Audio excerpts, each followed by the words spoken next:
خزه زکات ورکړي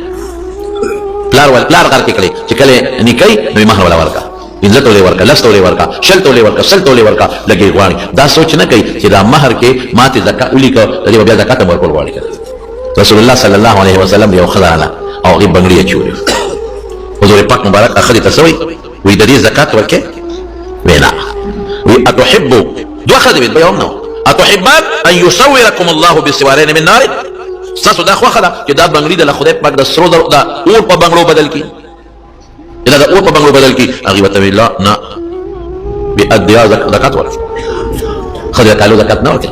زکات ورکه زکات دي كده احاديث دي سبك بري کمزوري دي سبك مضبوط احاديث مشتا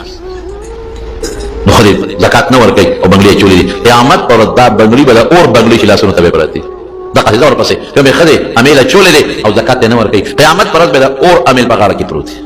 کومه خدي والے چولې دي مې خکیه چولې دي زکات نه ورکي دا قیامت پر بل دا اور غرغنډي په کوګونو کې پرتي او په دې سپې مو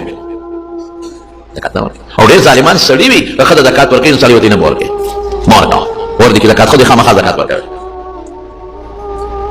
سړي ظلم کوي زیاتې کوي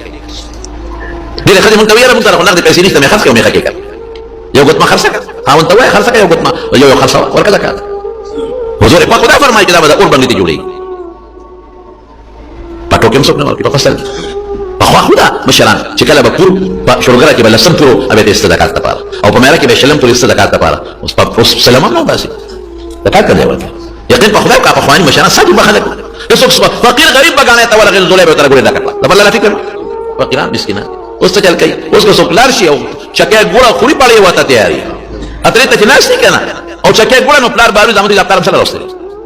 خپل سره راستي یار مونږ خدای کو باسه مله دا ولا ګوړه بوسو خوري خدای په واګه ګوړه سوکم ځخونی مچکه به غریب هغه په غریب لګي ګوړه مخري خون ولا ورکه چکه مو سره جوړي او پلار بار پر سیګ زموږ د خپل سره راستي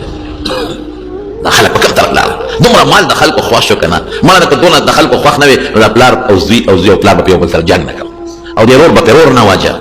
او ماما په خړای نه واجه خړای په ماما نه واجه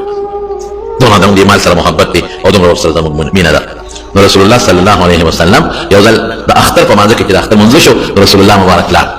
خذوا لا نو خذوا تنسيته تصدقنا ولو من حليه كنا صدقه ورکه اگر کله خپل کالونه ونی خذوا خواندانو سره مشورې مونږ کړې وته به لاسته والے به رسول حضرت بلال ته صدر کې ورزول بوتمه به رسول او حضرت بلال ته صدر کې ورزول نو دا څنګه نبی تکلو یې خپل زکاتونه ورکول او زمون خلک زکات نه ورکول رسول الله صلی الله علیه وسلم یو ځل حضرت عمر فاروق رضی الله یو صحابي لګو زکات لا نو چې اوخانو کې زکات اغشته نو اوخانو کې چې زکات کې نسنه پاره کې یو کلن بچی کېده بنت مخاز وته وي وسافه دي اوخانو کې یو کلن یو کال بچی کېږي اوخه بچی دا یو کال دا وایي ته مونږه نسخه وایي او د سنداري ته مونږ کافه وایي او د اوخه غنو په پښتو کې نه راځي خو یو کال بچی پکې ده عربی کې بنت مخاز وته وي نو دا کېږي یو ښه دا خدای پاک لره یو کال بچی ورکو دا خو نه باروړي نه پیور کوي په دې بداسي کې یو غټه اوخه راواغشتا صحابي وته نه ما ته پیغمبر مبارک ویلي دي کم شي په لازم دي اقرب داخل ذاتي بناخلي ما تصاب دي خانو کې دا یو کال بچی کېږي زیات نه اخلم او کته زیات ورکه خپل یو رسول الله مبارک هغه سب روان شو خو مضبوطه اوخه وکړه او مدینه منوره ته رسول الله مبارک ته او ویل الله رسوله ساده زکات غونډون کې راغی او زکات یې غشته او د ما په خانو کې ما ته وی چې ساده یو کال ولا بچی کېږي ما یو کال بچی خو نه پیور کې نه باوري په دې سکه نو ما دا غټه اوخه ورسره د خپل په مال کې الله لا ورکو نبی رسول الله مدري ذات خوشاله شي حضرت عمر فاروق رضی الله عنه لګره زکات غونډول نو چې غراغی رسول الله مبارک وی ویل الله رسول نور خلق زکات راکړه درو کته دونه نه کو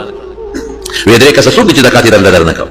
وی یو حضرت عباس استاتر غرانه یو خالد ابن ولید دی غرانه یو ابن جمیل دې درو کس غرانه رسول الله مبارک فرمایل وی دا عباس د دوه کال زکات دغه ما پیش کیږي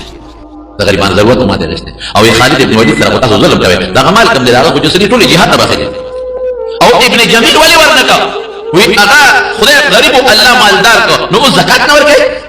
ظلم کوي ولی زکات نه ورکړي رسول الله مبارک بقى صحابه کرام دغه زکات نه بیراو او یو حدیث کې نبی رسول الله فرمایي ما خالت الزکات ما لقت الا اهلكته واذا زکات مال چې نور مال تر یو ځای کې مال هلاکي دوه معنی دي یو معنی دا چې په ما زکات لازم شو دې نه ورکو دا زکات مال او نور سره په خزانه کې پریدم دا نور مال متباقي برکت متباقي یا دوی معنی دا چې زکات په معنی کې د مالدار مو بیا دخل کنه زکات اخلم او خپل مال سره ګډو د مال په خدای پاک هلاکي نور خامخا زکات ورکوي ښا لازما زکات وسوک ورکي یسوک مالداري لکه دې زمانه کې یو انسان د 250 نیمو تولو سپینو زرو یا د هغې د قیمت مالک 52 تولې چاندي یا د هغې قیمت نو ما دا وی چې زمانه تاسو کوم په زمانه یې راشوه چې چاندي به څو توله ده